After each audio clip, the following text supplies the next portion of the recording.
So welcome everyone. This is April 4th, 2009. Sometimes when I start off and I try to say the date, I completely glitch. I think, whoa, that's not a good sign.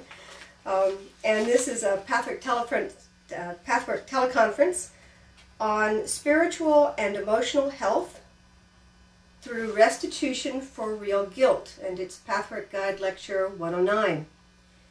And as I was reading through and prepping for this afternoon, naturally that's the time I read the part of the lecture that says, as I said in the lecture before. And I thought, oh dear, you better go back and pick up that lecture. So sometimes the guide references, he says, as I have said before, and that's very vague. There's not much you can do with that, except do a lot of homework. But sometimes he's very specific, and he'll say, this is a continuation of the last lecture, and that happens a lot. So I'm going to pick up a little bit from the preceding lecture, because some of the ways, some of the things that were expressed in that one will help support an understanding of this lecture. So in a lecture, the shorthand version is Restitution for Real Guilt. It's important to know what kind of guilt we're talking about. And the guilt that the guide is working to address in these two lectures is not as simple as having done something and not admitted it or made up for it and not wanting to be caught. It's a bit more subtle than that. So the primary guilt that the guide addresses in the previous lecture is the guilt for not wanting to love.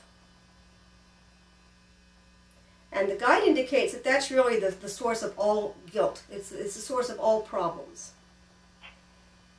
So in the guilt for not loving, what he's saying is that all guilt comes from our lower self. So you may not have done anything that you are actively aware of that you feel guilty about, but guilt shows up in many ways, part of what this lecture is about. So guilt, I looked it up in the dictionary. Seemed like a good place to start. And it says being responsible for the commission of an offense. And yet in the lecture, it uses a phrase that means a lot to me because it's also used in Jewish prayers, especially on Yom Kippur. And it talks about that there's guilt around commission and omission. So you can do something active that isn't right, or basically it's part of your lower self acting out. But that there is also a guilt that we carry for things we have not done. And that is more subtle. That's harder to get your hands on. So a lot of the guilt that this lecture talks about, when the guide talks about the sin, to some extent, of not loving. Well, the loving would be active. But not loving, how do you find that? How do you see it? How do you touch it? How do you address it? So one aspect of this is that if you're aligned with your lower self, wherever you're aligned with your lower self or acting out on the basis of your lower self, you're going to have problems in your life. So you can kind of toss all the areas that are going swimmingly, because those are probably not areas that you're aligned with your lower self, or if you are, it's not to the surface yet. So it's hard. You're not going to get a lot back out of looking at the happy times, the good times, the things that seem to roll smoothly. And that's another thing that the guide talks about in these lectures, is that one of the manifestations of the sin of not loving is trying to hold back the life force. So the guide's saying that the natural state of being is to let the life force move through you, to be in the flow of life. He uses water terms a lot. He uses, at one point he talks about floating, that there's a place of floating with the energy of the universe that allows you to move spontaneously, depending on what the circumstances are. And that when we contract and basically say, I won't, or I'm afraid, or I'm not good enough. In that contraction, we're not allowing the flow of energy to move through us. We're creating a dam, a stagnation of energy, based on the fact that we're afraid, that we're invested, that if we let the flow of life move, you're going to find something out about me. Society will find out that I'm not good if I allow myself to be who I am. Now, a few nights ago, I was fortunate enough to be able to attend Leonard Cohen's concert here in Austin. And I think I'm very fortunate because the tickets were very, very hard to get. And at that concert, when you observe the gentleman, he's older. He makes a joke at one point about when he was a kid of 60 with a crazy dream, because that's the last time he did concerts. I think he's 75 now. And he's an unusual man, and he's odd, and his stage presence is unusual.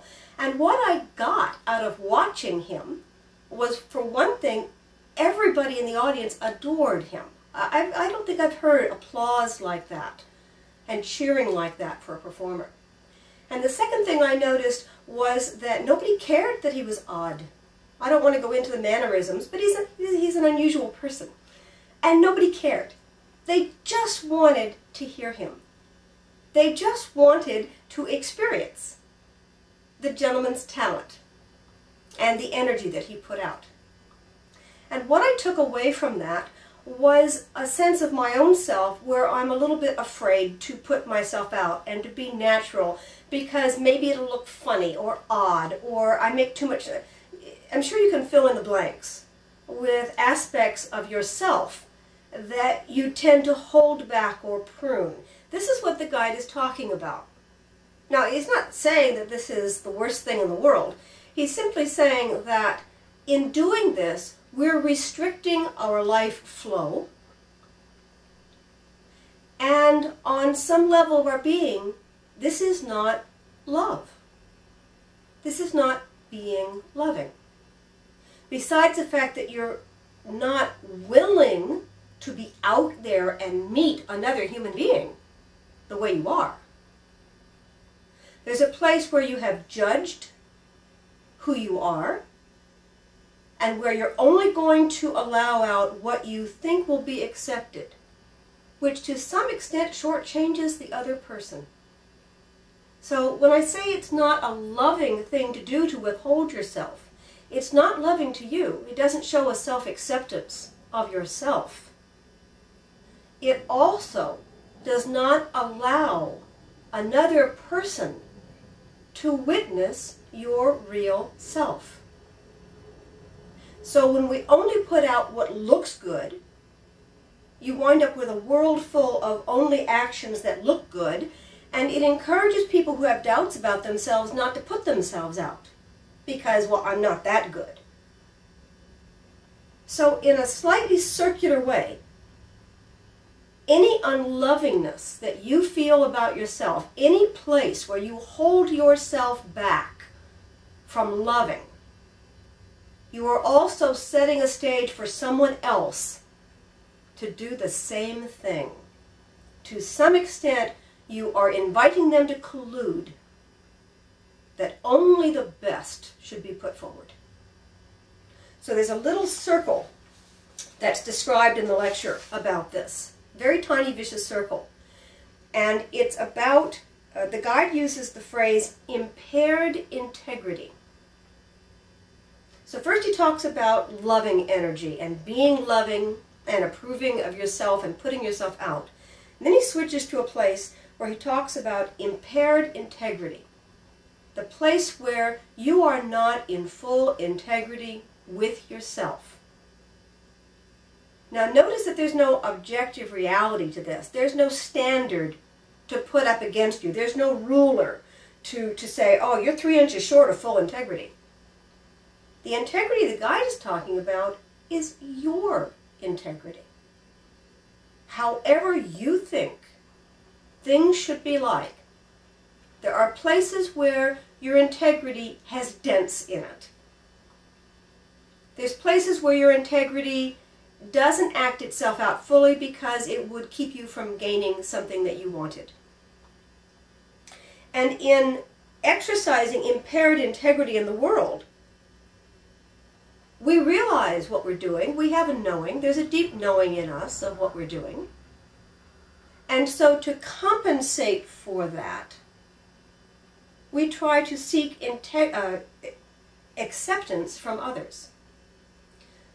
So the guide first talks about the flow of energy and loving people and letting yourself out of love for yourself and love for your fellow man and wanting everybody to put themselves out. So there's a real circular pattern of love going on there. And in the second pattern, what he's talking about is you have an impaired integrity and you know about it. So what you're trying to do is get acceptance from somebody else to make up for the fact that you're not accepting of yourself. So any forcing current you have to gain acceptance from others may come from a place where you do not accept yourself. And I almost have this feeling that if you could just peek under that, if you could just lift that little piece of flagstone as to why you can't accept yourself, that's where you're going to find a piece of impaired integrity. Some place where you are not willing to be everything you can be in this moment. And that's the third place the guide talks about, that just because we're not at a certain level of development, we judge ourselves. So there's a place where we may be able to see where we want to go. And the mere fact that we are not there yet, instead of accepting the positive of that, which is I know where I'm going, I have a real clear picture of who I want to be and how I want to interact with the world and how I want to manifest my values and help. I really have a vision. That's a tremendously positive statement. But instead of staying with that positive, we have turned around and judged ourselves for not being there. Now there's a joke buried in there, and that is that if you can't see it, you can't attain it. So the very thing that gives us the ability to grow and develop, we use against ourselves by saying, yeah, and you're not there yet. If you really knew what honesty was, you'd be honest, and you're not. And that's what we do to ourselves. And one of the places where lower self integrates into our lives is it's as if it whispers in our ear, you're not there yet. Yeah, we see it, but you're not good enough. You tried yesterday, but you didn't measure up. And it is actually the positive part of us that cringes and reacts to the fact that we're not there. So lower self tends to use the child part of us, the part of us that's not mature and is not fully confident that we can achieve our goals, to prevent us from ever achieving those goals, because now we're in contraction and shame, and from that place you're not going to get to those goals. So what this lecture addresses is an attempt to become more mature. This is a place where you need your ego. I did a teleconference a while back on ego, and people would say, why do you need one? Because ego gives us a sense of proportion. Ego, like the objective observer, stands back and says, now wait a minute, it's not all bad. I know we have a few glitches here, but we can work these out. Okay? That's what the ego does. It's a traffic cop. It manages things. It says, yes, we're going to get there. We're going to need to go get some more information. We're going to need to do some more research. We may need to take a class. We may need to go call a friend. Okay, so yes, we see what we're going to do, and we're going to need more support to get there, so we're going to marshal that support. That's the level of maturity that the guide is addressing here. So it's not about what you've done, it's not about your imperfections, especially your imagined ones, but even your real ones. This lecture is about dealing with the mere fact that as a human being, you're not perfect, and you probably aren't going to be perfect. So what do you do in that situation? So I'm going to switch for a second and talk about how we make the guilt worse. So what I've been speaking of is the fundamental reason why we feel guilty. And that is that we try to stagnate or withdraw our life force. And that we're not accepting of ourselves and loving of ourselves, and we judge ourselves and we tumble into shame and blame, even if it's subtle, inside us. Now, if you're blaming yourself, you're going to be perfectly able to blame somebody else and judge and not accept someone else. So it's all one. So in terms of manifesting this, okay, once you've got an idea of the fundamental sense of guilt that's going on, which is a spiritual one, and the guide at one point talks in the lecture about psychology, and it's funny because I would choke before saying this, and the guide sometimes speaks very strongly, you know, finger wagging. Psychology doesn't do this, and I almost gasp, like, well, that'll get some reactions from people, but that's me because I'm human, and the guide doesn't seem to be unwilling to put things out sometimes. And so he talks about the fact that psychology hasn't quite got it yet, because they're dealing with the effects. They're dealing with mental illness and neurosis. And the place that guide is coming from is the cause of mental illness, the cause of neurosis, the cause of forcing currents. And in this lecture, what he says is the cause is fundamentally not being willing to love. So once a cause is going, then we can talk about effects, remembering that that's all they are, is effects. So in the initial sentence of this lecture, Guide talks about that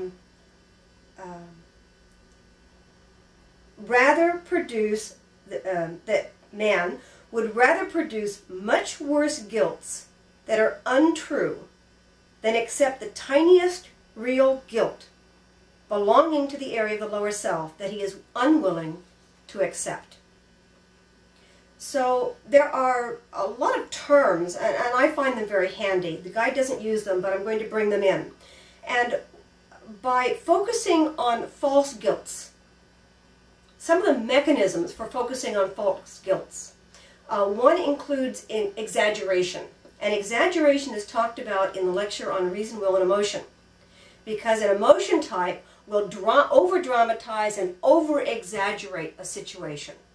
Because they want the juice, they want the emotion, they want the sense of connection, and if they can't have it or they feel that it's being withdrawn from them or withheld from them, they will ramp things up so that in effect emotion floods over into a situation and there is a stronger feeling of connection. You can also use exaggeration as a distraction.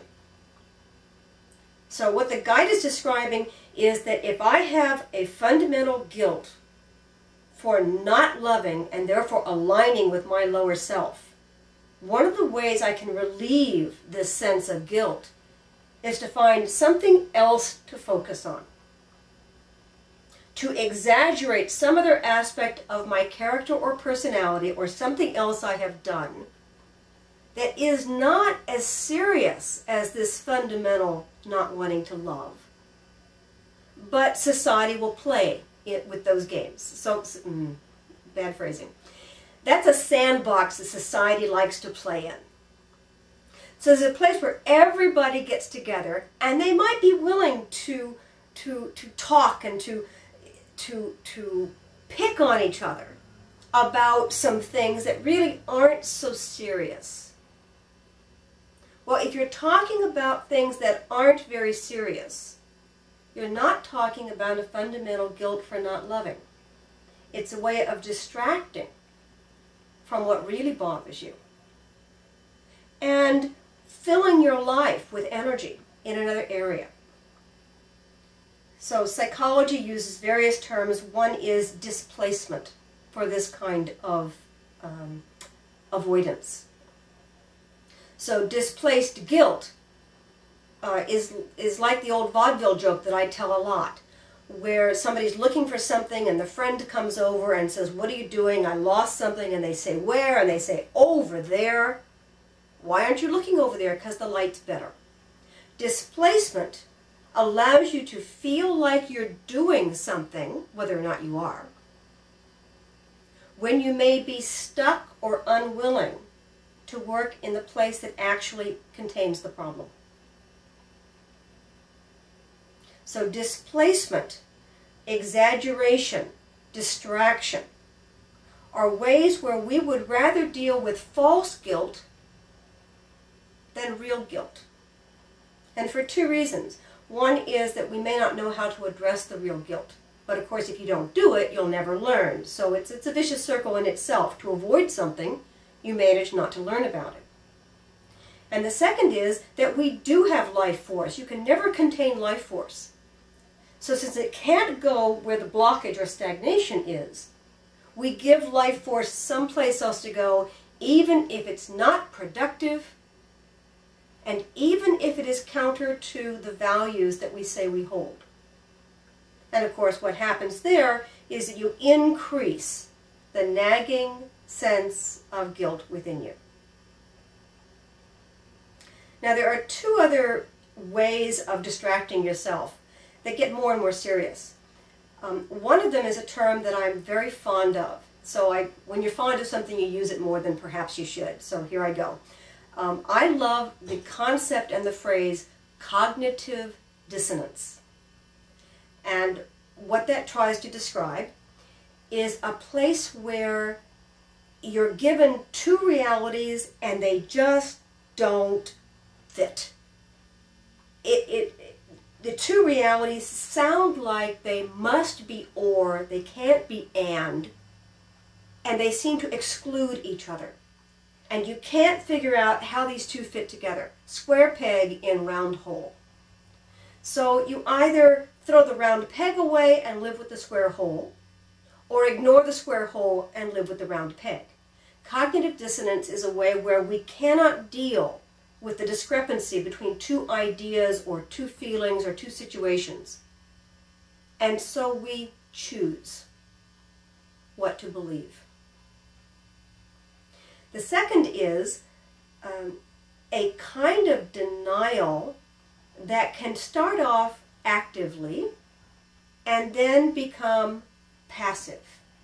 And by that, what I'm trying to describe is there is a place where we know that if we put something away, we will forget about it. So if we bury the evidence, perhaps no one will ever dig it up. Now, in the act of burying the evidence, is that bad? Well, there's all kinds of denial, there's all kinds of justifications. We can be reacting to fear, we can be afraid that this thing would keep us from having something that we feel we need. We can feel pride, we can feel like we would be rejected if somebody knew about this. It can be an act of self-will. The guide mentions that all these things have to do with pride, fear, and/or self-will. So when we hide this, we are in distortion. But all you have to do is do a good job of hiding it in the moment. So one moment of weakness and you tuck it away, or hide the evidence, or burn the paper.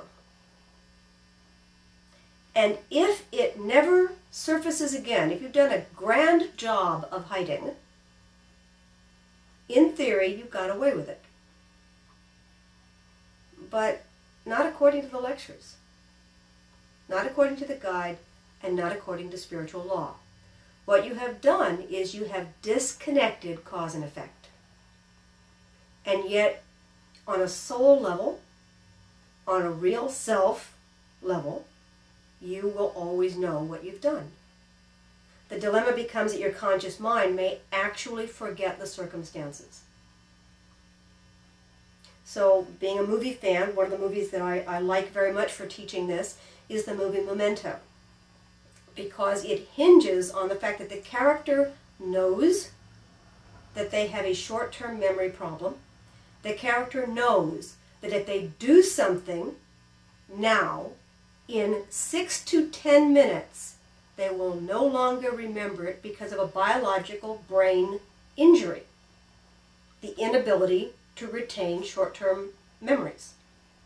And so at one point in the film, he deliberately writes down a lie, knowing that in 10 minutes he will presume that he wrote down the truth.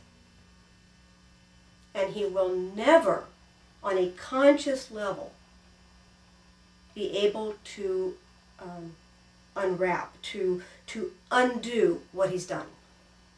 And while that may be true on a human level, we are talking about responsibility on a soul level. So you don't get away with it. However, the lesson that you're learning may continue into the next life. There's a longer arc here than our human lives. So this is a cute movie moment, but what I'm referring to here is a place where in this life you may successfully hide something so well you never find it again in this life. So active denial that that's a problem winds up becoming passive because you don't have to do anything else about it. And what that means is that you may have to go back into an active state of wanting to find it, So when people say, I'm upset but I don't know the reason, that may be true. On a conscious cognitive level, they may be telling the truth. It doesn't change the fact that there is something there. So all these lectures are about supporting us in actively going after the places where we turned away from God, where we turned away from our fellow man, where we aligned with our lower self and tried to get away with it, and where our self-will is demanding that we be able to do what we want, instead of being willing to open our arms and embrace what might be best for all of us. That's what's in every single lecture. So what I was talking about is there's different ways for this to happen, depending on degree. You've got displacement, you've got focusing on false guilts so that you can avoid the real guilts. Cognitive dissonance, where you just can't figure it out, so you choose. Okay? You've got exaggeration, dramatizing something so much that you're enthused by that and you just tend to ignore the small problem that is actually the real problem. Distraction, denial, and then there are even more subtle ones. There is numbness. There is confusion. So when someone says, I'm confused, I can't figure it out, that may be true. But the work is about saying, okay, you're confused. And you may be confused because you're a little scared. And learning to hold yourself with the help of other people, learning to hold yourself with love, like you'd hold a small child and say, it's going to be okay. But we need to calm down. We need to relax. We need to focus. So let's just breathe. And let's be objective. We'll use objective tools. List off what's going on. Try to figure out what these are the things that mature adults do when they're in trouble and confused and upset. So confusion alone is simply a momentary situation. It's not an answer to a problem. And it's not going to resolve anything. And sometimes that is its intent, to not resolve. I'm confused, I can't deal with it. And numbness goes even further. Deal with what? So in numbness, we lose connection to what's bothering us. But that again is only on the cognitive personality level. You can't keep up numbness forever. Eventually, you're going to come back into feeling, and there's going to be something gnawing at you. So I've spent this time talking about guilt, about how we try to dodge guilt. You know, I can't hurt. You know, maybe you can get away with it. Can't hurt to try.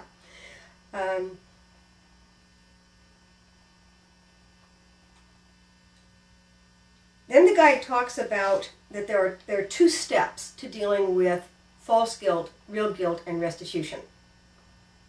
The one is finding and facing. And that's why it's important to know real guilt from false guilt, and to know these tricks and techniques. There's even a lecture, don't remember the number right now, on ego tricks. Okay? But to find and face things can take huge amounts of time. There's a quote in the lecture at some point, I think in the questions and answers, where the guide says, yes, this takes an enormous amount of time. Okay. But if you don't start, you won't get there. So the fact that it takes an enormous amount of time doesn't change the fact that that's the process. So the first step is always finding and facing what is actually going on. And the second step of restitution, the guide also breaks into two parts. He talks about the first step being to share with another person. And I don't think he spells it out quite this way, but you don't have to do everything at once. It's not all or nothing. Oh, I finally realized what I've done, and now I'm just going to open the floodgates and shout it from the rooftops. No, that's not what you have to do. And it can be destructive. You can move too fast, and you're not prepared to move ahead. So the guide is suggesting that we move in stages, one step at a time. And if you're not ready, the least you can do is simply be present with your unreadiness. And circling back around, that's a loving thing to do. An inability to accept that you have finally found a truth that you are very uncomfortable with, and that you're not quite willing or able in this moment to move on it. In a loving acceptance, we can hold ourselves. And if any of you have had occasion to support someone who has felt they really screwed up, doesn't matter what it is. It doesn't have to be massively legal. It doesn't have to be massively moral. It can be the smallest thing. Saying something stupid or insulting. Letting something come out of your mouth that you regret terribly. Can feel like the fires of hell. And if any of you have ever held someone, you know what this is about. Because what they need to hear is it's not the end of the world. It's not. It can be if you continue down a path of refusing to deal with it, that there could be some end of the world here, or an end of a job, or an end of a friendship. But in this moment, lovingly holding someone and reminding them of the good qualities that they have, and saying, yes, this is something that you do. You blurt out things, and it reveals a bias. We're not even going to excuse the nastiness of what you might have said. But we can still love you. I can still love you. I can help you hold a sense of proportion about this incident. And part of that sense of proportion is figuring out if anything should or can be done at the moment, or whether we need to reflect and think about it. That the act of a friend, whether it was you doing it for someone or having that done for you by a friend, is one of the most loving moments I have ever experienced. To not be condemned by another human being in a place that is not admirable in myself. So the first step in restitution, the guide suggests that you just share with another person what went on. And then the guide says you need to do something. You need to make good. You need to atone. Now, it doesn't go on into detail there, and that's why I included in the study materials that are on the internet a copy of the 12 steps. Now, a teacher, pathwork helper named Barbara Gladman Cohen, her last name is now Azara, prepared these for a workshop that she did. And she rewrote the 12 steps so that they reflected the teachings that she does based on Emmanuel's statement that fear is the only addiction on the planet. So she rewrote the 12 steps a little bit. So I thought that that would be more fitting than the standard 12 steps to put in the study materials. And what I notice when I go through this is that there are 12 steps, and on step 5, an entire step is to admit to God, to ourselves, and another human being the exact nature of our wrongs. Now, when you say God, ourselves, and another human being, this is a sequence. This is not an instantaneous thing. So even step 5 is broken down into 3 parts. To God, to ourselves, and another human being. Then you go through a few more steps to kind of work on yourself until step 8. That's 3 steps later. On step 8, it's make a list of all persons we had harmed and be willing to make amends. Just be willing. Make the list, make it concrete, and be willing to make amends. And if you've ever been through the 12-step program, sometimes a step will take 3 months and sometimes 3 days, depends. Step 9 is to make direct amends to such people wherever possible, except when to do so would injure them or others. So it's a suggestion to go one step further, a suggestion to make your contrition, your sense that you've done something wrong, even more tangible by taking a step towards the people you have harmed. But even then, the caution is to not blow through this, but to notice if this is the appropriate thing to do in the moment. And then step 9, so you notice we've got 3 steps involved with getting out there and getting active. Sorry, step 8 was to make a list of all persons we'd harmed. Step 9 was to make direct amends. And step 10 is to continue to take personal inventory, and when we are wrong, to promptly admit it. So in other words, in the 10th step, what you're saying is this is not a one-time deal. We continue to cycle around and to notice what we do and to do something about it. And then we notice what we do and do something about it. And we keep the life force flowing. We're not done. This is what breathing is never done, eating is never done. There are a lot of things in life that you just don't do once. And for most of us, one of them is learning how to apologize, to reflect upon our actions, and to take action, to take responsibility, and do something about it.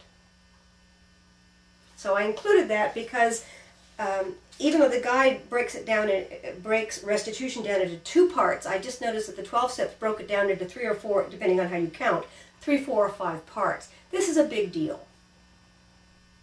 Actually making restitution could be a significant life event.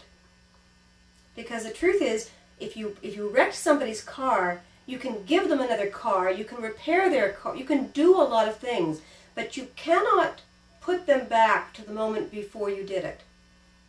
You cannot take away their sense of fragility. You can't take away the fact that they thought they were safe and suddenly they found they were not. That can't be brought back. So making restitution is a creative process. Does anybody have any questions or comments or contributions at this point?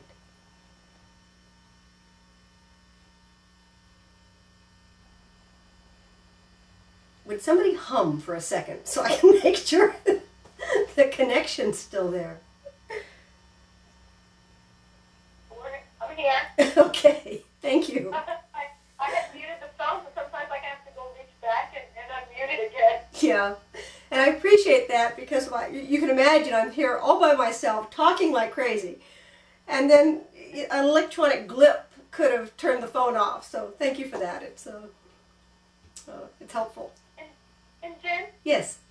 The last part of what you said really resonated with me, and I was trying to write here like crazy, but I don't think I got everything. When you were talking about the fact that making restitution, it's a creative process because you can't go back to the point before you harmed somebody or you harmed yourself. Can you go over that again? Okay. Yeah. I remember at one point in my life, I said something destructive. Now, fill in the blank. I don't need to tell you. All of us have said something at some point that hurt someone in a way where not only were they hurt, but it showed something about me. It's as if there are some places in life where you rip the fabric. Now, you can replace that fabric. You can sew it, you can seam it, you can use the magic glue from the television commercials, you can do a lot of things, you can reweave it. But it's being torn. And consciously, you and perhaps another person knows it. So even if magic happened, and that energy were dissipated and the fabric were put back together so that there was no physical evidence whatsoever that that ever happened, it did happen. And what I'm describing is, I'm not sure if I'm describing it or whether I'm recommending. So let me play with, I'm not quite sure where I'm going with this. Let me play for a bit. What I'm trying to express is that in restitution, if we are simply trying to replace the fabric so that there is an illusion that the tear never happened, there's a falseness to that. That it is more honest to live with a patch, to live with a darning, to see the repair work, to know that something happened and that something was done to address it, rather than erase the evidence by completely eliminating the effect. That's what I'm referring to here. So, going back to what I started to say, I said something that hurt someone. And I was in my 30s, and I had an epiphany. I had a moment where my eyes got big and I said, wow. Because I don't think that at any point prior to that, I had ever felt that I had said something that was damaging, that could never be retracted again. And I got this visceral sense that I had created a wound that would heal, but there would always be a scar there. And in working with that, what I've learned to do is to respect the scar and appreciate it. Rather than try to erase it or ignore it, to appreciate the fact that a scar is part of life, that that scar was caused by me, that I am capable of scarring people, and that it serves as a monument, as a reminder, not to how bad I am, but to remind me what can happen if I'm selfish or careless. So where I was going in the previous example and here is that in restitution, if you're trying to cover it up and make it go away, that's not restitution. And trying to pretend that it never happened by replacing all the evidence is not restitution. Restitution is about addressing what happened, dealing with the damage, and doing what you can under the circumstances, and accepting the fact that some things will never be completely whole again. It's a little bit like Humpty Dumpty. Things don't go back together again, and to pretend they do is false. It can be a collusion. People cannot want to know how selfish we are, and so they would love to pretend that that never happened. Does that really serve you on a spiritual level? Does it serve them? Whereas if we give restitution, let's use this example, where you have said something very harmful and damaging, just plain cruel. The most you may be able to do is to admit to that person that you recognize what you did. You may be able to recognize how badly hurt they were. But giving them $100 to go see a therapist is not restitution. Sending them flowers is not restitution. Does that answer what you were asking about? Yes, it does. But then, what do you do with it then? Like, do you stop at the point that you just realize that you are capable of wounding and what happens when you are careless? But the reality is that now there is a wound, they're healed, and there's a scar. Mm-hmm. What do you make of that? Like, where do you go from there? What do you create from it? And at that point, it would depend on the actual situation. Mm-hmm. So I can give you suggestions, but if you simply think, I think that anybody over the age of 30 has hurt someone. Okay? It may not be fun to remember that moment, but it's there. So if you reflect back on a moment where you hurt or insulted someone, okay, what can be done? And what I am saying is that one of the most healing things you can do for someone is to admit it. Now, you don't have to grovel.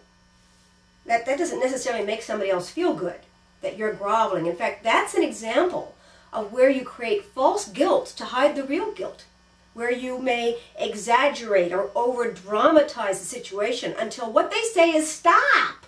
Stop with the apologies. But that doesn't mean that you have fully addressed the situation. It just means they don't want to hear about all your stuff. And they don't want to handle all your emotions and all your guilt. So they say, stop, stop, enough. And if you take that and say, I have made restitution. No, you haven't. Okay?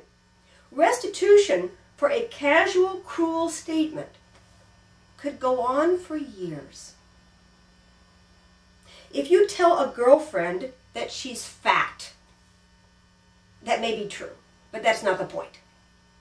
That her ego could be so fragile that to hear that from someone she trusted, it's the last straw. It just leans on a fragile ego structure, and she collapses. And she goes into a lot of wounding with that. What that may mean is that for years afterwards, whenever the opportunity presents itself for you to support her, you need to do that. That's restitution. That's keeping the fact that you did something cruel and thoughtless alive. And saying, I not only never want to do that again, I want to take positive action so that I'm in a different space. So not doing something is one thing. Not repeating the action, that's one part of it. But being willing and able to enact a more positive way of being for yourself and hopefully for others. So in other words, restitution, this is I don't want to say standard, but it's a common story where if someone is drunk and they kill someone with their vehicle, you can't get that person back. And the family may not want to talk to you. They just may not be able to deal with that. What they say is, leave us alone. Okay. At some point you may do that because trying to get involved with their grief is not helping them. That's what they're saying, and at some point you may need to accept that. But what I mean by a common thread is you could take that opportunity to move your life in a different direction where you help 10,000 people. And you may never get the chance to go back to that family and say, I know I caused you harm. It was grievous harm. I will never be able to make you whole. But what I want you to know is I took my energy, my life force, my lovingness, and I released it out into the universe. And I have done everything I know how to make safe, loving environments for other people. So the death of your loved one didn't go to waste. It changed my life, and I did, etc. It's just drawing a picture of restitution without necessarily camping out outside someone's door and pleading, please forgive me, I'm so sorry. That restitution is about why you did it, what's going on with you, and perhaps what that incident was given to you for. So I want to introduce a little bit more here. The guide says there are no accidents and no coincidences. And what that means is that if you harmed someone, that was not a blip. That was not a, oh well, every once in a while it happens, get over it, apologize and go on. If there are no accidents and no coincidences, what was going on there? Restitution may be about truly looking at the gift of the feelings that have come up about this. So for instance, if you've done something that society condemns you for, but you don't think you're guilty, restitution may be about trying to find out what the grain of truth is in that. Restitution may be about coming and humbling yourself to the place where you don't agree, but apparently it causes other people a lot of harm, and you are going to respect their reality and give a little bit on your opinions and your values. That's what I mean about creative. Instead of saying, I'm sorry and I'm going to write you a check, and I'm very confident that this check can be seen as restitution for what I have done. It might, and it might not. And our job as spiritual beings is to see the truth as deeply as we are able to see it. That does not make you wrong for not doing restitution. But this work is about the fact that 20 years later, you may realize that you were wrong on something. And at the time you denied it and life went on. But if 20 years later you realize you were wrong, what are you going to do about it? That person's long gone. They don't care. They're not your friend. You can't contact them. Even internet searches won't find that person. What do you do? The realization is a gift. It came to you 20 years later because you weren't ready for it when it happened. But 20 years later, with the development of your being and the development of your integrity and your perception, etc., etc., etc., now you're ready to see it. So the memory just floats to the surface one day and you go, oh my God, what was I thinking? energetically and spiritually, restitution can be done. But you may not be able to go back to the original incident or the original parties concerned. So you will need to be creative. How are you going to take that understanding and knowledge and put a positive spin on it and bring it more forward into the world? Now, that's kind of long-winded, but I'm still trying to address the question about restitution and creativity. Does that help? Yes, it does. Thank you, Jen. Yeah. So are there any other questions? Or sharings? No, but I'm still listening. I generally only need that once a session, Harry. Thank you. So the game is that maybe we're done. Okay? There are some lectures that are, it's not that they're simple. I've never found one that's, let me use the word simplistic. I have never found a lecture that's simplistic. But I have found lectures that are, that there's a flatness to them. There's a, this is it, and you knew this was it, and it's pretty obvious. Now, go out there and do something about it. So that's where, sometimes when we're presented with a spiritual principle, we're not in protest about it. And yet, protest is one of the signals that we're out of integrity. Now, I'm not talking about protesting an action that you think is wrong. Okay? I'm talking about a but that comes bubbling out of you when you read these things. So when people say, well, I don't understand this, and I'm not sure about the integrity part, and I don't really think that I'm doing too much terribly wrong, and I don't have a lot of examples, that's why I have come to rely upon the one-page document that's called, the title is PC10, it's on the website, and it's in this package of materials. And the path workers who worked with the guide as part of the first training class got together, and they actually delivered the lecture on spiritual law. If you look at the small print, it was not delivered by the guide, it was delivered by the class. Okay, I find that interesting that the guide didn't really go into law that strongly.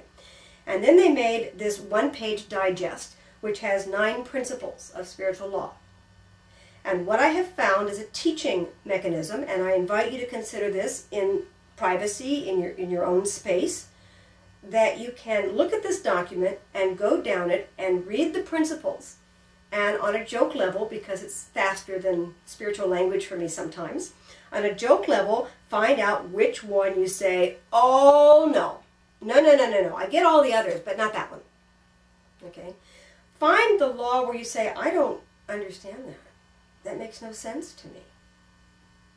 Find the law where you immediately come up with a number of items that don't fit that law or that situation. That's the level of protest that the guide talks about. That's gold. That's fabulous.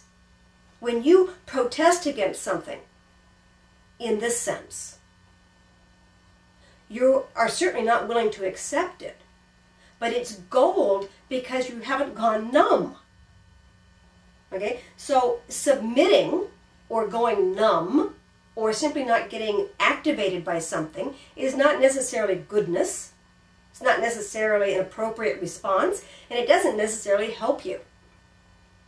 One of the best things that will help you is seeing your own protest, seeing your activation, seeing your but. Okay, so if you go down these titles, and what they've done is very cute, they've given you a quickie, and then they gave some, a couple of quotations from lectures to attempt to illustrate it.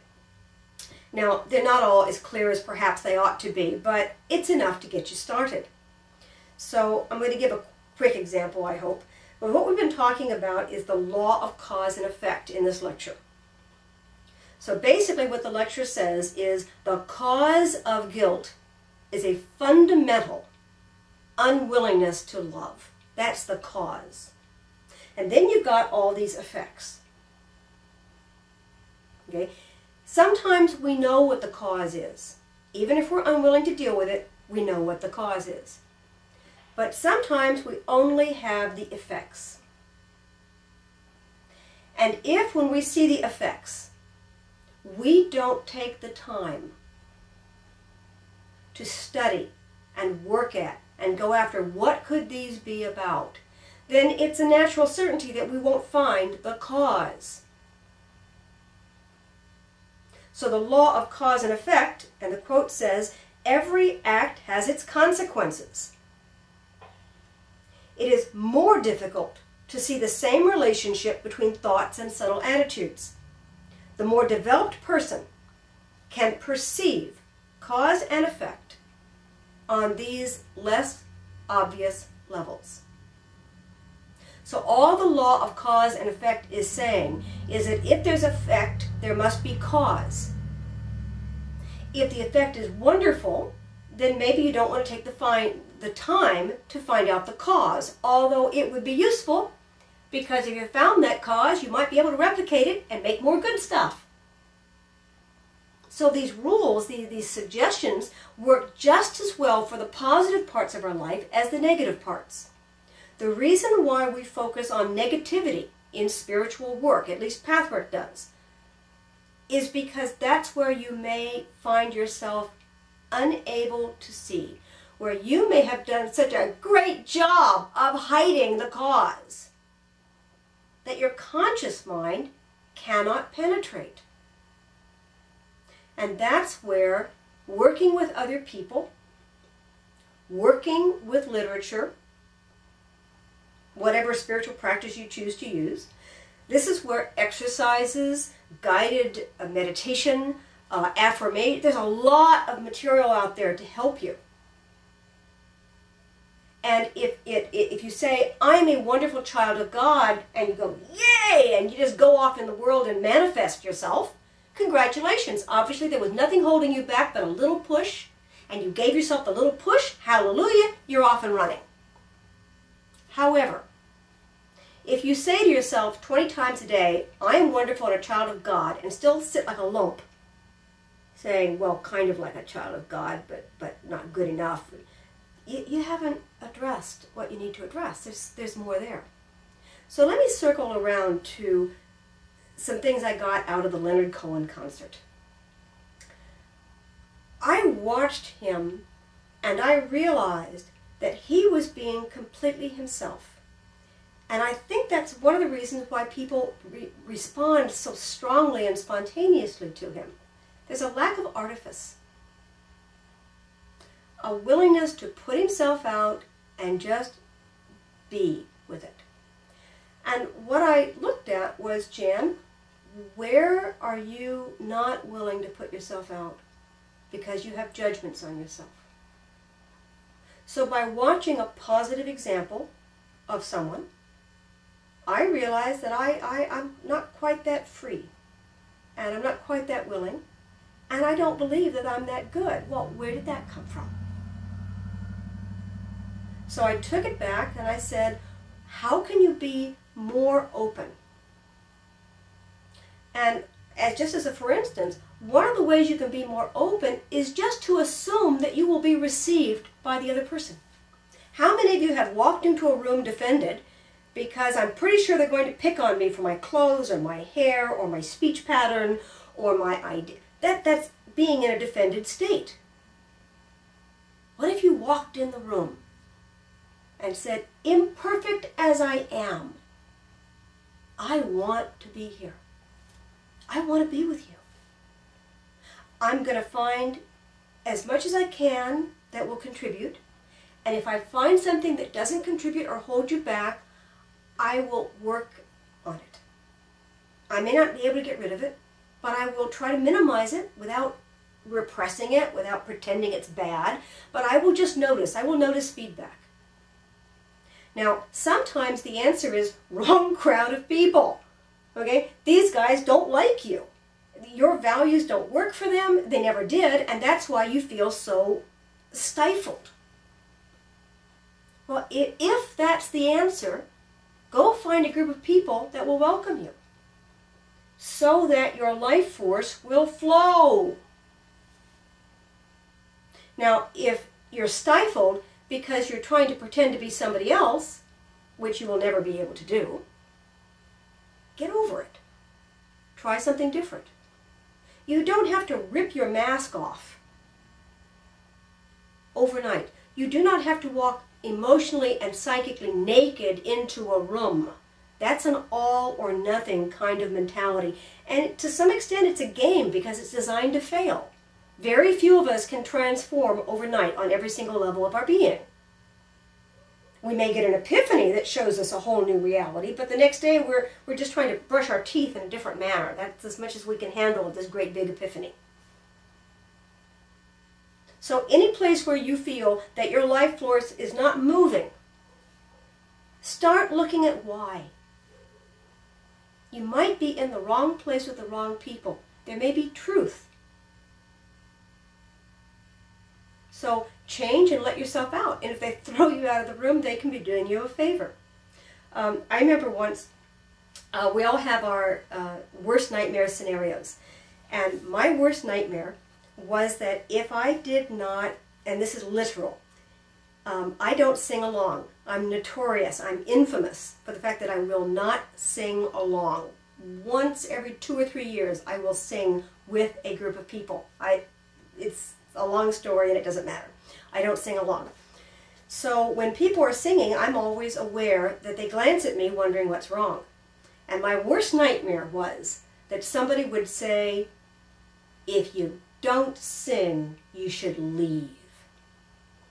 So I was in a group of people in a class and sitting on the floor, and they start singing Honest to God, Kumbaya. So, oh my God, you know, a cliche. And I'm not going to sing Kumbaya. I'm just not going to do it. And I'm sitting next to this woman who happened to be Dutch, so she had an interesting accent. And she turned to me and she said those words, if you're not going to sing, you should leave. And the miracle was that I started to laugh. Because even though that was my worst nightmare, I wasn't a kid anymore. I was a grown woman. And some classmates sitting next to me making nasty remarks, they had no authority over whether I was part of the class.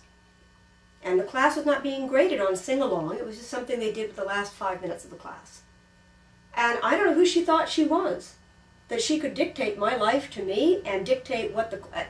It was so outrageously crazy that it was like it was a pane. It was like it was a pane of glass, and my worst nightmare was a plate glass window that got shattered that day. Woman did me a favor. I have never had that fear again. You turn to me and say, if you don't do it, you ought to leave, and I'm going to laugh at you. Okay? What I'm talking about here is my life force does not flow in sing-alongs. Now, maybe there's an issue there, but until I feel that there's some negativity, I'm just going to keep my life force moving in a different direction. Okay? If that was a problem, then I would need to address it. If I was surrounded by situations that required sing-alongs, I know I'm going on a bit about this, but there we go. If I'm surrounded by a life situation that is crammed full of sing-alongs, so that there seems to be no escape, then that's an invitation by Spirit for me to address it. And I think I ought to. But if once in a blue moon something comes along that I don't wish to participate in, that does not necessarily mean that I am an unloving person. It does not necessarily mean that I should change my personality. That by being polite and considerate of others and not stopping them from doing what gives them pleasure, I'm being responsible and loving and kind.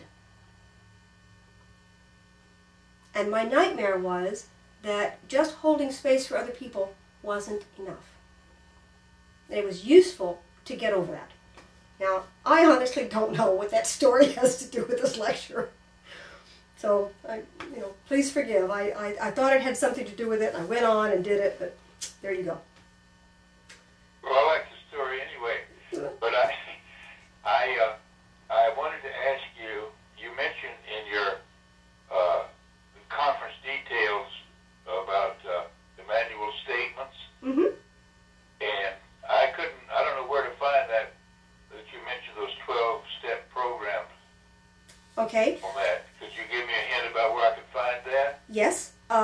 on my website, under audio, there are the study materials for every single teleconference.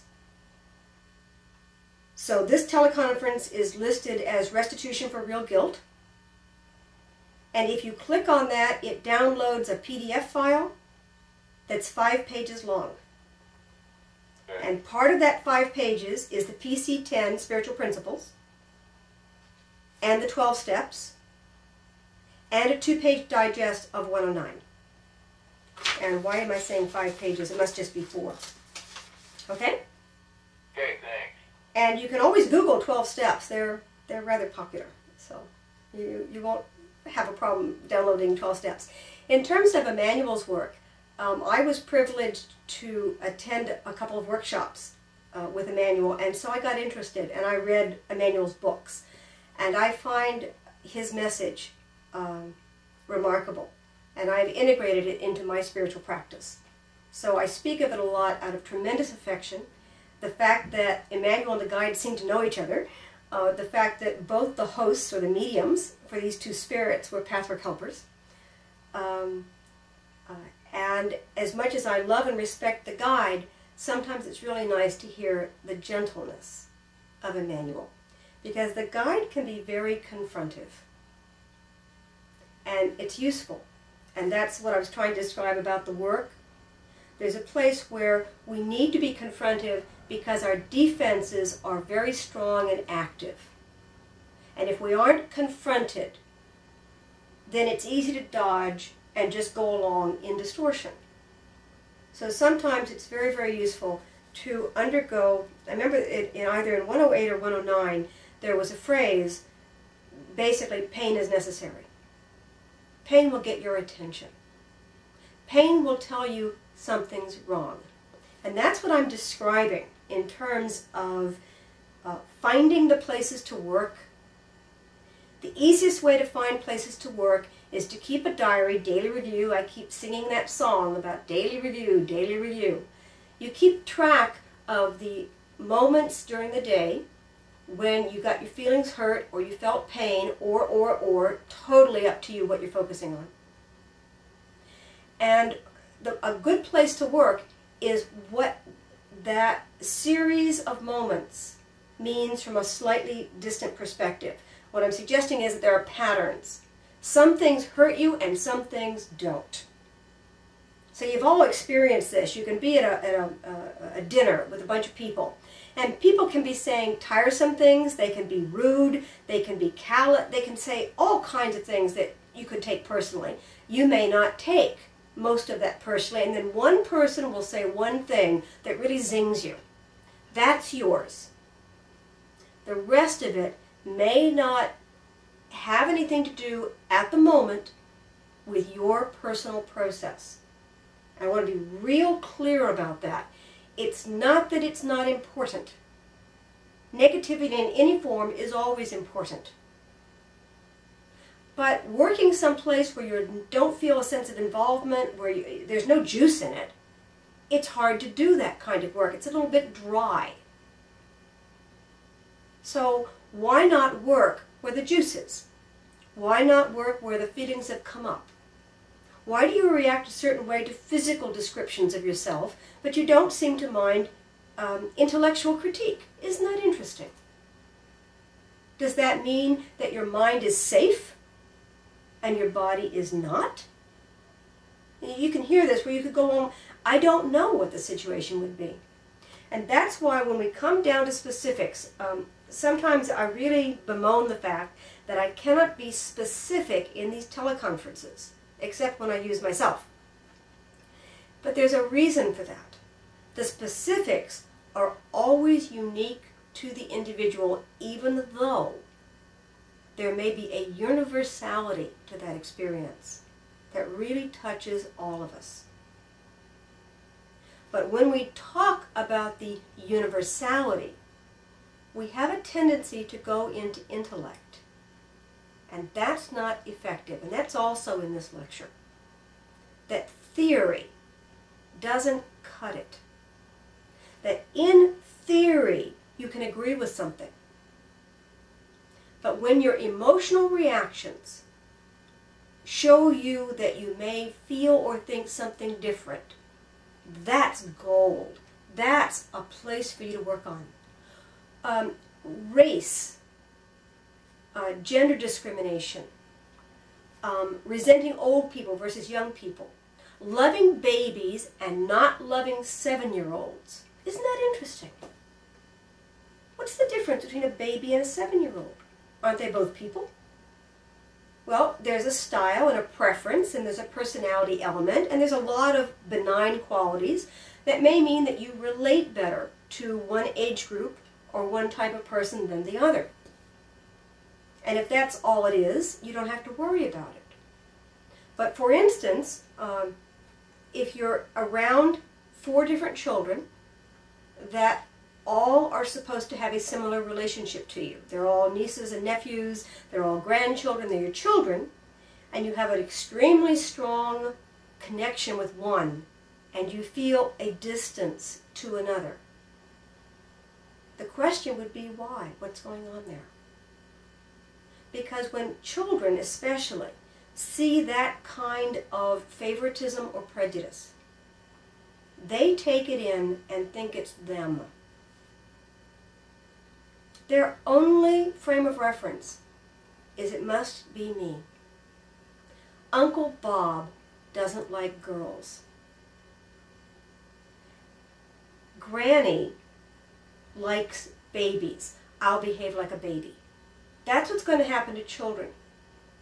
So I think what I'm building here is, if you're looking for some place to work, look for discrepancies. Look for places that don't make any sense, even if intellectually you feel that you are clear about something. Notice how your behavior does not match.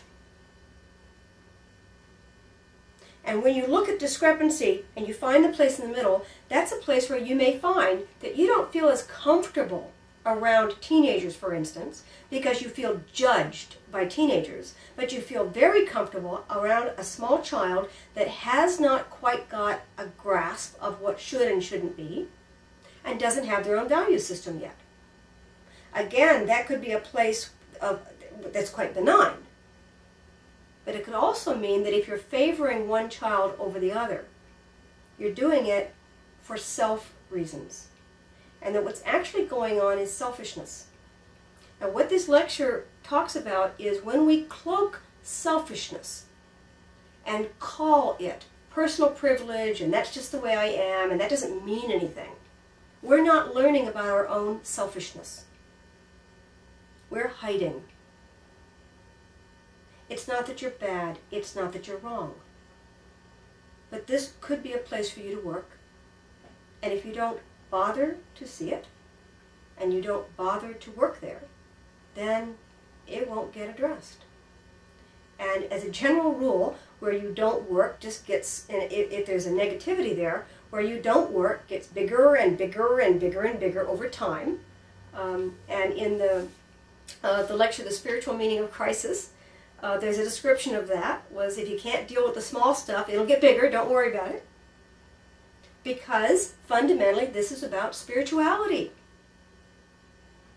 It's not about tit for tat, and it's not about how you should or should not behave. So ultimately in the lectures, what I like to remind people is that we've got to go back before our human personality and our situation. We need to go back to the fact that we came in to learn something. We came in to learn many things, but there's probably a core lesson that we are most interested in getting. And that we have developed our family, and I went through the Childhood Hurts lecture a while back, so that you choose your parents and you choose your life situation and your culture and your time period, your epoch and your genes and your hair and your height, because it's going to accelerate the process of learning about something. And that's what the guide referenced when he said that what psychology doesn't get is that mental illness and neurosis and the pain that people feel emotionally and mentally is not about the thing that they feel distress about. That it ultimately comes from a spiritual conflict within them. A sense that you have not done what you're able to do. Now when I say that, you haven't done what you're able to do, this is where we get back to perfectionism. If I'm able to do it, then I should have done it. Who made those rules? We make those rules. And we make those rules to some degree so that we don't have to develop. What we do with perfectionism is we make the task so impossible that we either are totally consumed by the task, which means we're easily able to forget other things that need to be taken care of, or we make it so impossible that we walk away saying, I can't do that.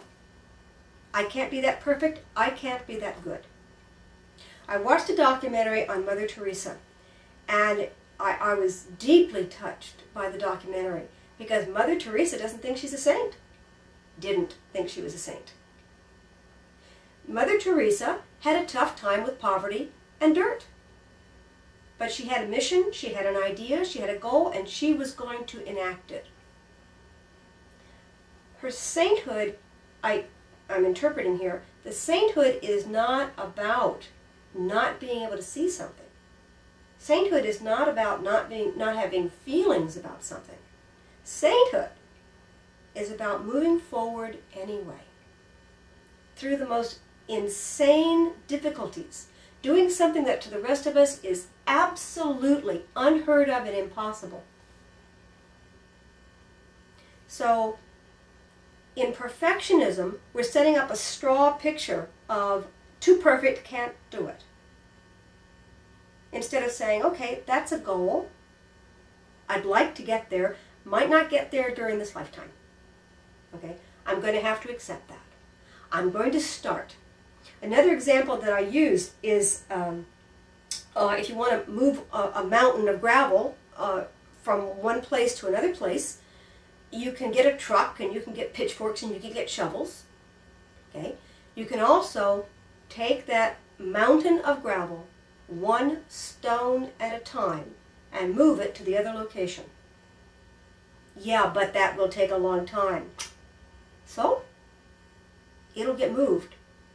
And there is some quality about moving the mountain one stone at a time that is extraordinarily admirable. And getting all excited and rounding up the trucks and getting the volunteers and the bucket brigade and making a drama out of it may also move the mountain. But there isn't necessarily a valued judgment on a spiritual level between the two methods. So if you're a rabble-rousing volunteer, organizer, leader, charismatic, that can magnetize people to move that mountain, great. Move the mountain that way. And don't disparage the idea that one stone at a time may also work, but you may have to give up a quality of time, a quality of in this lifetime, and perhaps even a quality of feeling admired and respected by other people. That when they see you moving one stone at a time, they may not think much of you, even if you accomplish the task. They just aren't quite able to get juiced up about it. So I'm digressing again, but I find the lecture allows that. I find it a wide open lecture that addresses many, many different aspects of spirituality and many, many aspects of personality. And that's why I picked it, even though it doesn't have a glorious title and it may not lend itself too much to well, anyway, that's why I picked it. Jen? Yes. When you mentioned Emmanuel, are you talking about like Emmanuel? I did a quick search on Amazon and there's a lot of stuff with the name Emmanuel. So is that Emmanuel's book? Yes.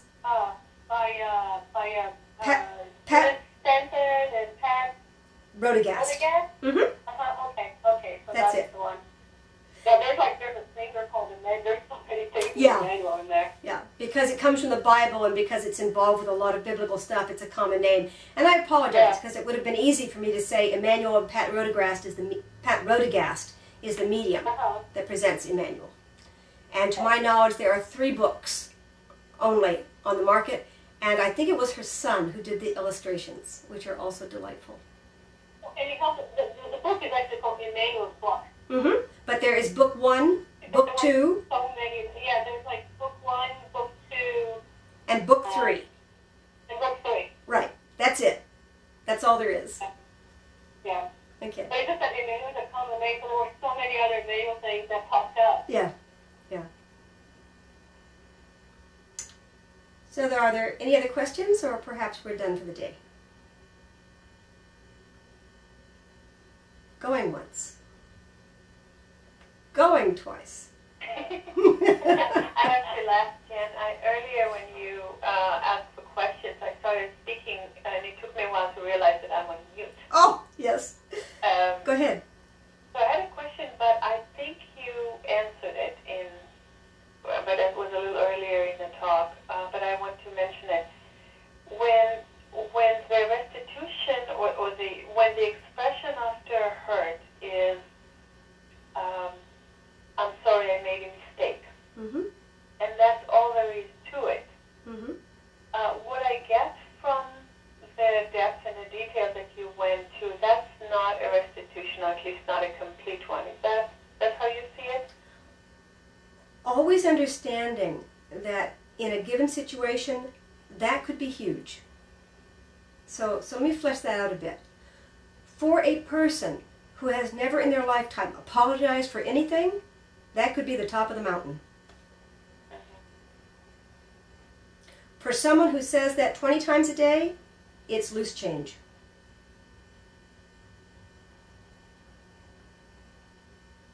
So you know this because Leah is a helper, works in Northern California with the Patrick of California, that it is so, every situation is so unique to the circumstances that we don't want to ever say that won't work or can't work. And saying I'm sorry may be the icebreaker that allows a conversation to occur.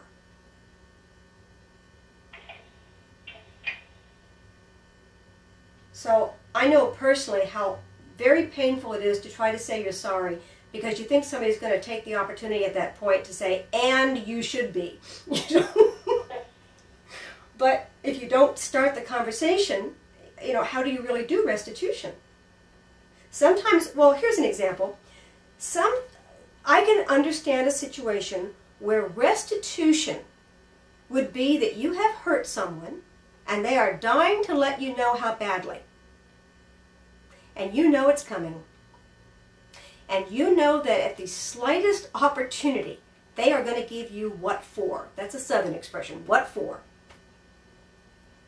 Restitution could be opening your mouth, giving them the opportunity, and shutting up as they vent.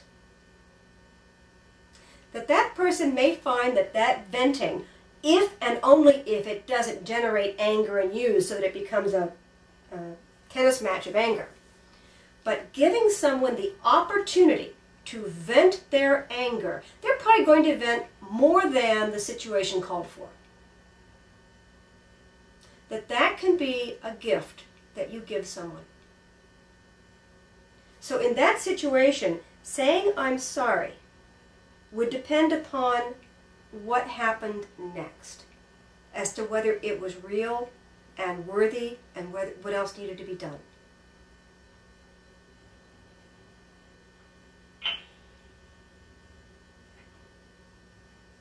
Anyone else? Or if you had more on that, Leah?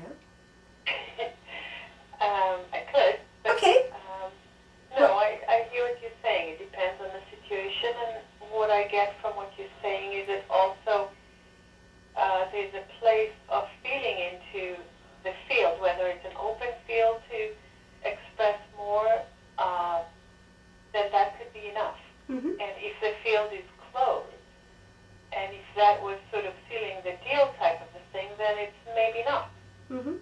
Then it's actually avoiding what else may be there that may be. Yeah. And Jen, maybe I'm completely off, but Mm-hmm. I think sometimes the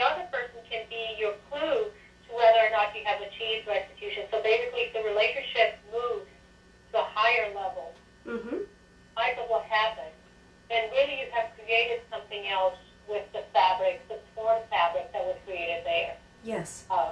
And so the other person can be your guide, because if you've done whatever you think was enough, but the other person's still, not the same around you, and it still feels hurt and mentions that again, usually people when they're still hurt, they mention the incident again here and there, then you haven't achieved restitution yet.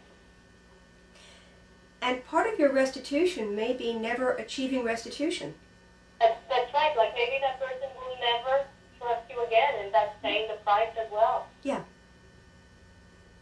And then actually acknowledging that, yes, you will never trust me again, and I own it, Yeah. Because sometimes people tend to deny. They say, well, don't trust me again. You're just exaggerating it. You're such a drama queen, and it's so disproportionate to what I've done. So you question the other person's reality. Yeah. Yeah. So again, all of this, there are so many quotes in the lectures, I start highlighting them, and finally you wind up with yellow pages because they're all highlighted. I do that too. Yeah. There's a place in the lecture where the guide says, this is an intuitive process.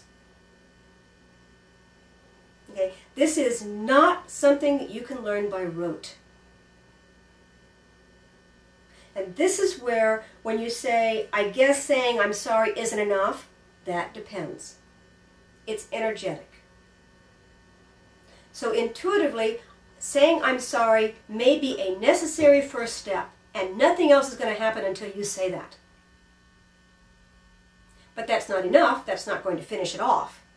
And sometimes what happens is, because we know that saying I'm sorry is only going to lead to something that we don't want to participate in, that can be a reason to not say I'm sorry. Not because you're not sorry, but you don't want to be penalized for what you've done. You have imagined 3 other steps that you don't want to take, and this person may invite you to do it. And then when you say no, now you look even worse. So I tease. It's a lot like I think in medical cases where, for fear of liability, the doctors won't even say they're sorry for what happened. Right. And that alone, and this is a big, it is and was a huge issue in Australia, because the Aborigines were asking, like American Indians did, for somebody to confess and to say, we did wrong, and it was wrong, and we're sorry. And the government literally said, we can't say that because our lawyers say we could get in trouble. That's what they said. And then they elected a new Prime Minister of Australia, and he said, I'm sorry. And to some people, that was not enough. To some people, there will never be restitution. Their list just gets longer. But to a lot of people, what they accepted was 100 years after the fact, 50 years after the fact, that may be all we can get. You cannot make us whole. But you can remove that insidious quality of moral authority. And with that, we will try to work something out together. So if I go back to, is saying sorry enough? In that case, there was a nationwide celebration over the willingness of the government to say those words.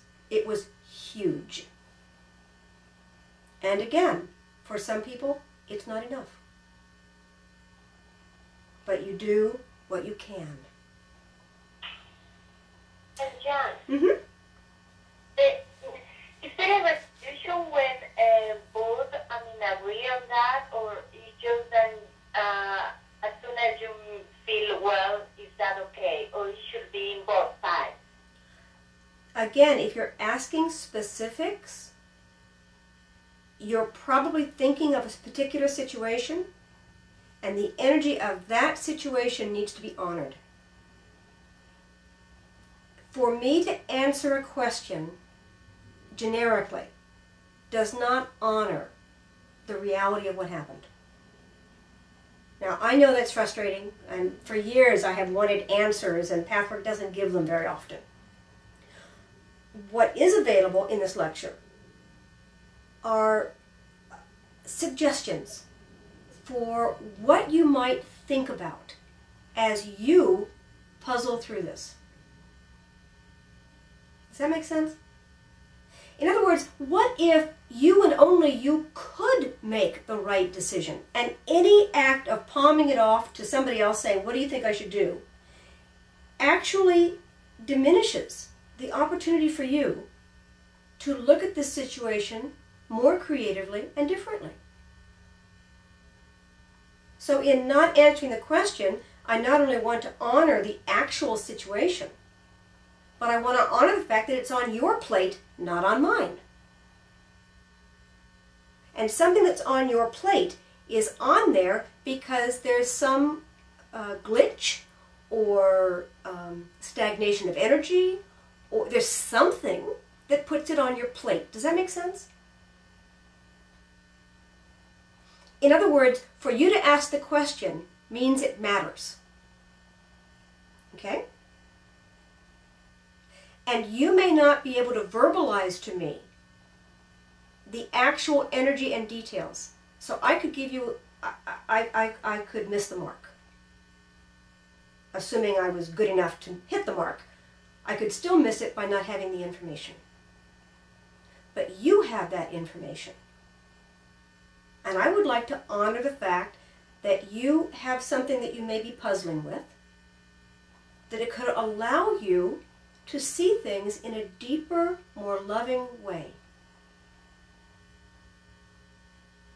Does that make a little bit of sense to your question? Yeah.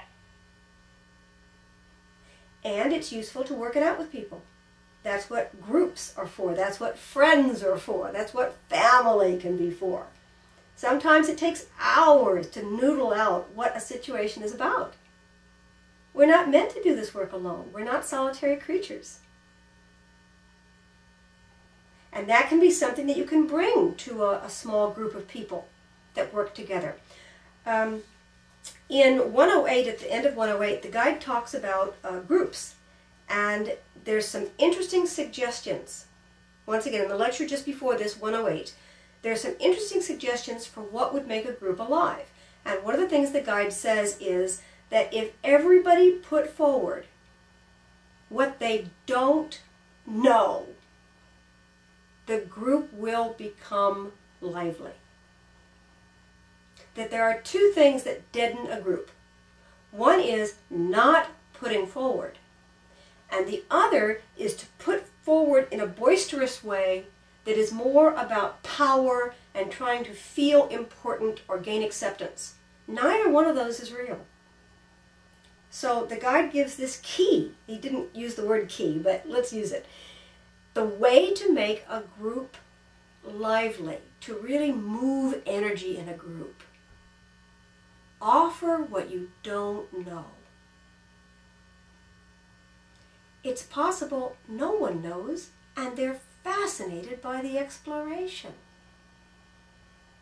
It's also possible that what you don't know or understand, someone else does. And then what they don't know or understand, you have some insight to offer. So it allows you to be, in the guide's words, it allows you to be both teacher and student to each other. And that's what friendship, in its ideal state, ought to be. A place where you can both learn and teach, where you can offer your strengths and also offer your weakness, and be accepted by the other person, supported by the other person, and appreciated by the other person for what you have to offer. It's a beautiful idea.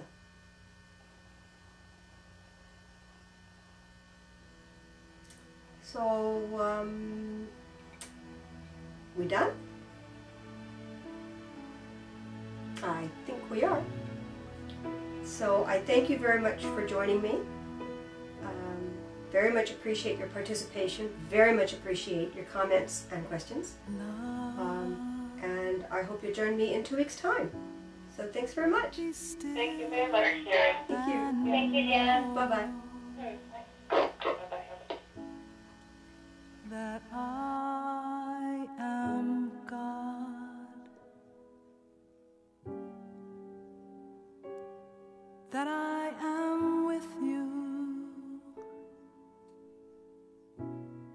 Be still and feel that I am real in every light,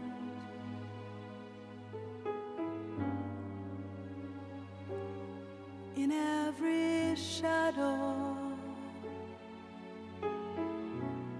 Be still and know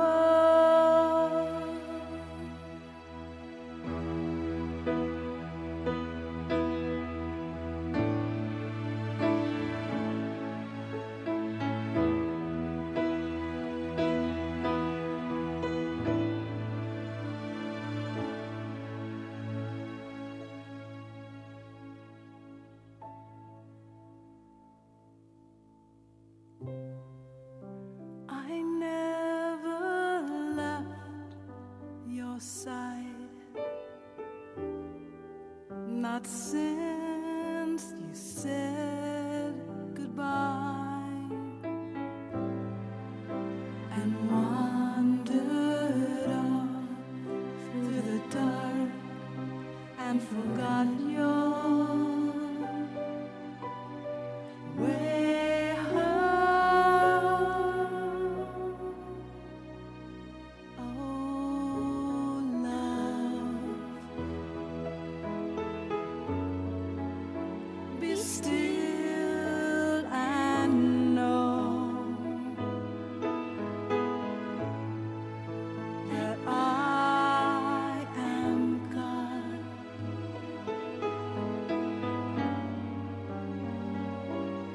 That I am with you. Be still and hear that I am near.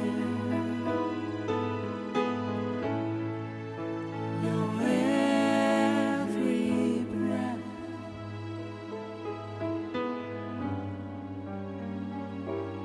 that's what I